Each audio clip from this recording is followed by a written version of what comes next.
long duration isometric split squat hold. So an isometric split squat in its normal format is essentially when you have a split stance, okay, and you're bending down and the rear knee is hovering just above the ground and you're trying to remain upright through the spine, breathing and holding the position. Now, around 1 minute to 90 seconds on this is incredibly tough, and due to the position that you're in, the lactic acid buildup gets pretty intense and most people aren't really going to be able to maintain the position much longer. But you also have the option of doing a longer duration isometric hold, okay, which can be beneficial for a number of reasons. And all that you have to do is, instead of going to this bottom and deep position, you just raise up a little bit. So for this variation, what I want you to do is pick a position that you can hold for a minimum of 2 minutes, but you may be asked to perform 3, 4, or even 5 minutes in a position like this. So it will get pretty intense.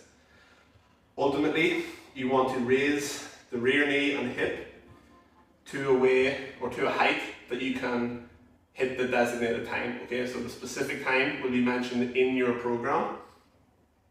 So for this, okay, I pick a position. You can play around at the distance of the back leg, okay, and hold, okay. It doesn't have to be absolutely perfect, okay, so the spinal position doesn't have to be optimal, you don't have to be completely tucked at the pelvis like the most advanced version, but I want you to remain relatively upright as opposed to being too slouched over, okay.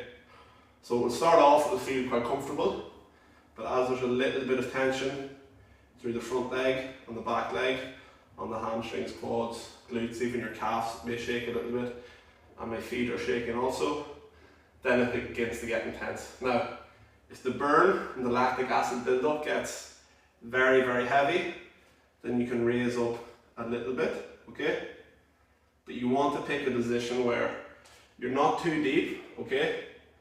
So that it's too difficult, but you're not too high, so that it's too easy. You want to find that sweet spot where the time that you're prescribed is difficult to hit, okay? So as you're reaching, let's say I would do around a 3 minute hold on this, I should be feeling that my leg is starting to shake a little bit, feels like a little bit of lactic acid buildup, but something that I can control.